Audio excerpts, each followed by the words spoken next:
Welcome, I'm Enrico Maraskin. I'm a pediatrician practicing in Morningside in South Africa. This is my passion, little children. I love seeing children in their natural setting, learning, discovering, going to school, playing sport and staying happy.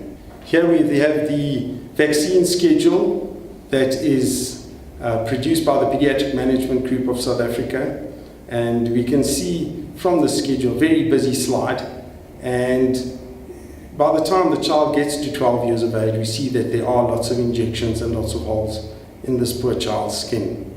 However, on the left-hand column, we have a long list of illnesses which we're going to consider today. Polio vaccination is a success story of vaccinations.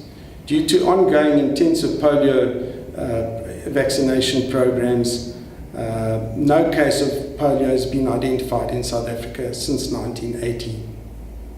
In Angola and Namibia, there were cases in 1990s and in 2006.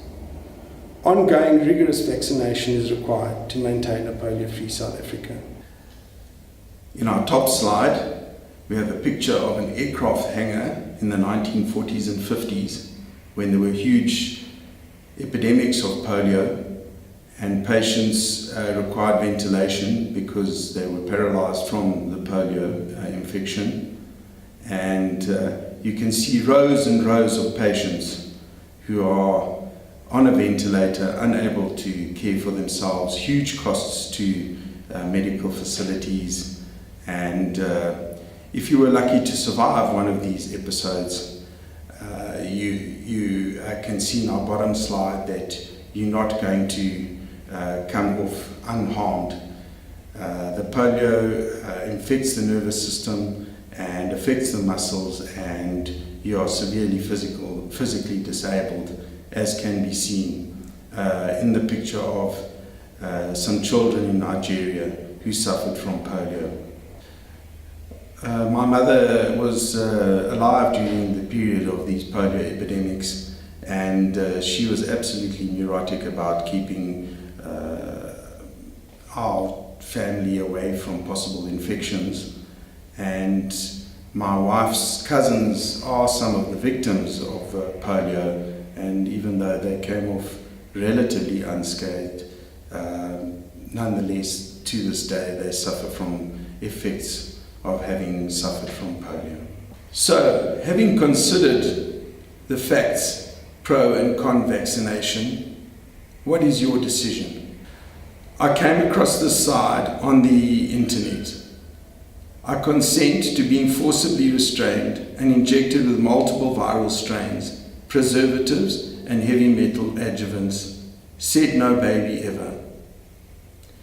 Having looked at all the facts in our talk, you can see that the effects or side effects of the vaccine are very small if one compares it to the devastating effects of the illnesses that we deal with. If we have a look at the right-hand slide, we have a child who's fully immunized and protected against these life-changing illnesses. In my opinion, if I had to choose, I would choose to vaccinate my children fully, with the knowledge that we are placing these children at risk if we don't vaccinate. So thank you for joining me, Enrico Maraskin, in this discussion. I hope I've shown you the reason for my passion for controlling the disease processes that we vaccinate against, and I hope it'll give you some insight into making your own decision of whether to vaccinate or not vaccinate.